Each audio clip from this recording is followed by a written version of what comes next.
Yo diddly do, it's time to talk about Barbarian again. Like many of these videos, I usually do a setup, make sure my sound is working correctly, and I also give you an opportunity to sort of ask questions near the beginning and in the middle, but I will respond to all of your questions and any feedback you have at the end of the presentation. If you are new to my videos and watching my live streams, particularly if you're not watching the live stream itself and you're watching the replay, make sure you look down in the description. It'll give you the start time so you don't have to watch the first part while I'm doing my sound check. My sound check seems to be good unless somebody on the chat tells me otherwise. And we are going to get started and start talking about feral instinct for the Barbarian. All right, a drink of water and I'm ready to go. And there it is. Hi, welcome to How to D&D. My name is Fred Wheeler and today we're going to talk about Dungeons & Dragons 5e, and we're actually talking about how to play Dungeons & Dragons 5e, and today's video is about the Barbarian, and we're covering feral instinct. Now there's literally no flies on the Barbarian, and really good luck. You'd have to be really, really lucky to be able to catch the Barbarian unaware and surprised simply because of feral instinct. But there's a little bit more to it than just that. So please turn to page 49 of the Player's Handbook, and it gives you details on the Barbarian's feral instinct. I'm going to read the section to you, then I'm going to break it down so it's as clear as mud. Okay, so by 7th level, your instincts are so honed that you have advantage on your initiative rolls. Now that's always good. So advantage on initiative rolls, great. Additionally, if you are surprised at the beginning of a combat and aren't incapacitated, you can act normally on your first turn, but only if you enter rage before doing anything else on your turn. Now that sounds really confusing, doesn't it? So I'm going to break it down into pieces, bit by bit, and explain exactly what's going on, and then I'm going to give you a demonstration so that it can't be confused in any way. So first off, you can never really be surprised provided you're not incapacitated. So if you're incapacitated, and there's lots of different conditions that have incapacitated tied to them, then you won't be able to enter rage because you're not able to function, and you will be surprised. So you can't be incapacitated if you want to use feral instinct. The other thing is, it also states that you have to enter rage straight away, which sounds a little bit confusing because if I remember right, you're not supposed to be able to have an action, bonus action, reaction, interaction, speak or anything else if you are surprised. So how can you enter rage straight away if you can't have a bonus action? Well, this is an exception to the rule.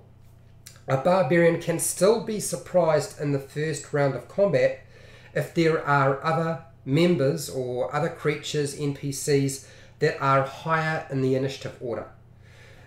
Because initiative is still rolled. You still roll initiative to determine who is going to take their turn first. You work your way through the initiative order, and if a person has been surprised, then they don't get to act. And if they haven't been surprised, then they get to act as normal and take their turn. So what this means is surprise is going to end on the Barbarian's turn once they enter rage, and they have to enter rage first. It also means that the Barbarian gets access once it's their turn. On their turn, they get a bonus action. They can actually use their bonus action as normal, but it's the only thing they can do first. And the only thing they can do with that bonus action is they must enter rage, otherwise they're surprised. So it's a little bit confusing. I think they should have just stated that on the first round you have to use your bonus action, which we are going to give you, which is an exception to the rule, but you must enter rage. And it would have been pretty clear. Okay, so let's break it down and show you exactly what this all sort of means, because initiative is important in terms of this concept.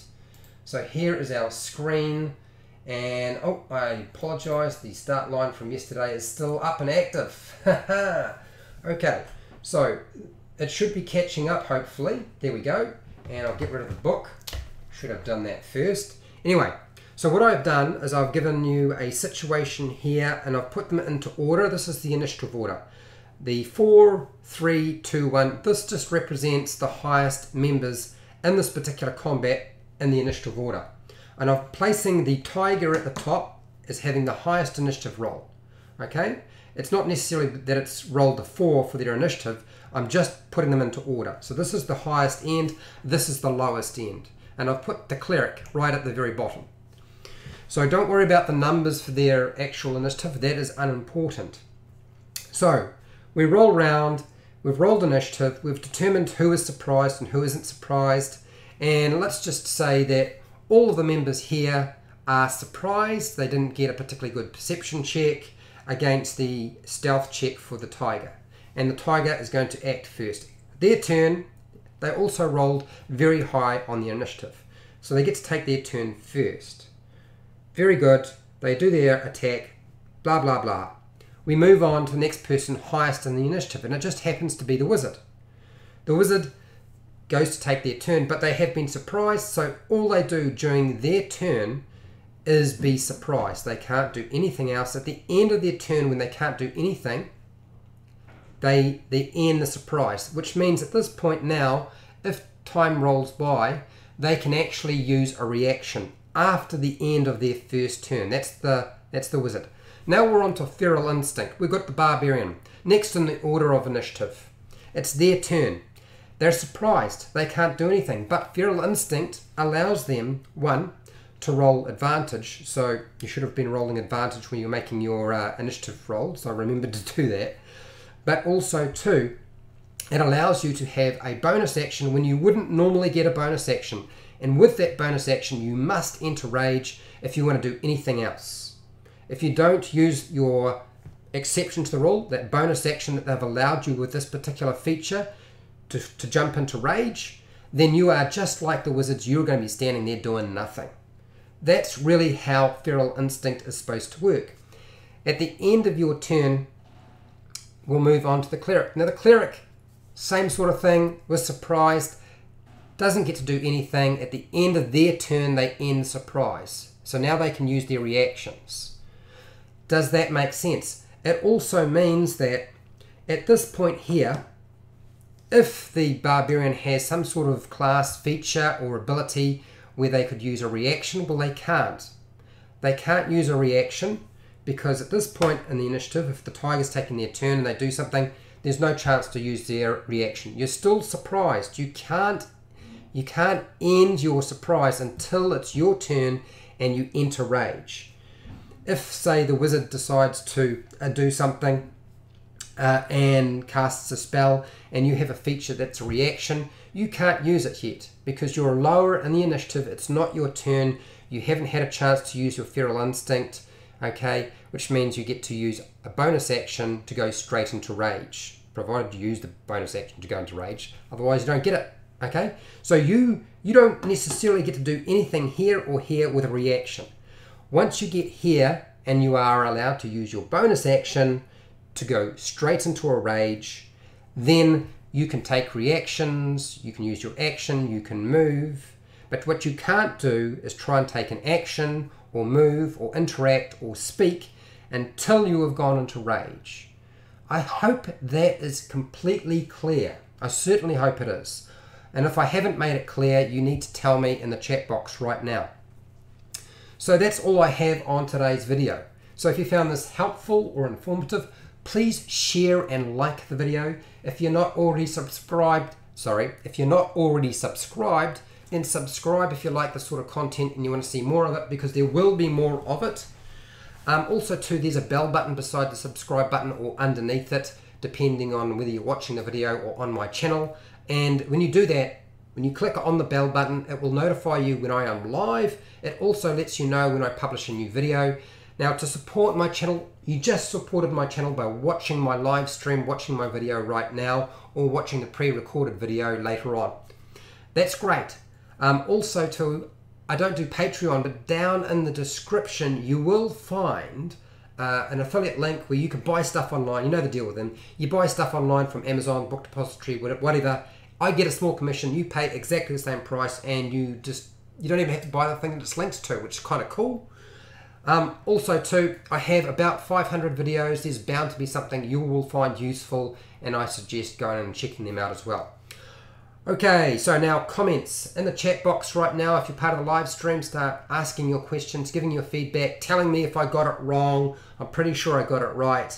Otherwise, if you're not part of the live stream and you watch this once YouTube publishes it, then just down in the comments, give your feedback, ask your questions, give me any questions and feedback that you have, any experiences you have with Feral Instinct. All are good for me and for other people who will read them.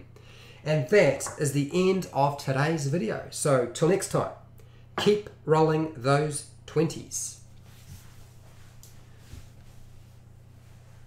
Okay, I'm not running away. I am still here. Talian, hey, I didn't miss the live stream this time. No, you did not. You made it on time. Talian, that was pretty clear cut. How I describe it to my players, it's a nice ability, quite powerful, but also very situational. I guess the hardest part for people to understand is they always assume that because they have Feral Instinct that they will be able to use their reactions at the top of the initiative order, and that's not necessarily the case. They don't get rid of the surprised aspect for their character if they are surprised till it's their turn and they jump into rage, and they can't do that until it's their turn. So, but if they're at the top of the initiative, so if I change this round and I put the tiger over here and I put the barbarian up here, because he's roll an initiative with advantage, chances are you'll have a pretty good score, and I change that to a 4, highest in the initiative, and this is to a 2, then obviously the first thing you're going to do is use that bonus action that you're allowed to use, go straight into rage, so you're not surprised anymore. And then you can take reactions and do everything else. But if you're further down the chain in the initiative, you do essentially have an element of being surprised, and that doesn't go away until it's your turn, until you use your, I guess, your special bonus action that you have been allocated for your class feature to go straight into a rage. Otherwise, don't go into rage, you are still surprised, and you'll just have to suffer like everybody else, essentially. So yeah, it's a little bit complicated, but hopefully this sort of demonstrated it. Okay, well, there aren't any more questions. There doesn't seem to be anybody else asking any questions, no more feedback. I think that's a good point to stop. And what is tomorrow? Tomorrow, I believe we will talk about the Barbarian again. My gosh, we've talked about the Barbarian for a while now, but I believe it's going to be covering Brutal Critical. We'll talk about Brutal Critical, and you guys can ask your questions, and I will try to explain every aspect of Brutal Critical. But anyway, if you want to follow me and just check out what I'm doing in terms of social media, YouTube is one aspect of social media I have. I do have Twitter. I don't really use Twitter. I feel like Twitter is just sort of there to pump things out because some people use it. I do use Facebook. I do have a group called How to D&D on Facebook, and that's a good place to check up and see what I'm doing in the background, and there's usually a bit of a discussion going on, and often still photos and a little bit of video files, things like that, anything that I thought you might find useful in just playing the game. What's that, Talian? Just an off question. Yep, that's fine. When do you plan on finishing the Gargantuan Earth Elemental? Well, I don't know about planning on finishing, but when I plan to actually continue working on it is going to be, I believe it'll be Friday for me in New Zealand, and it'll probably be around 12 PM. So 12 PM Friday, New Zealand Standard Time. So today is Sunday for me, so that's about 5 days away. And I'm pretty sure I will put a video reminder up on YouTube, reminding me that I have to do it and letting people know that it's going to be taking place. I usually do that a day before the actual event, before I run the live stream. So it is going to continue. I am probably going to go and buy some more material because I feel like I'm not going to have enough clay, and I'm probably going to use a heap of clay. I've got a big container, but I don't think it's going to be enough. So I'm going to continue with that in about 5 days' time. Yeah, I'm also on Twitch TV, but I haven't used Twitch TV for a while. I recommend YouTube and Facebook if you want to get in touch with me. Alright, I think that covers it, and unless you've got any more questions, people, I am going to go and have some dinner. I think dinner time is calling. I'm certainly starving right now. I'm ready to eat. So have a good day, have a good night, have a good sleep, whatever it is that you're doing, and I will see you next time.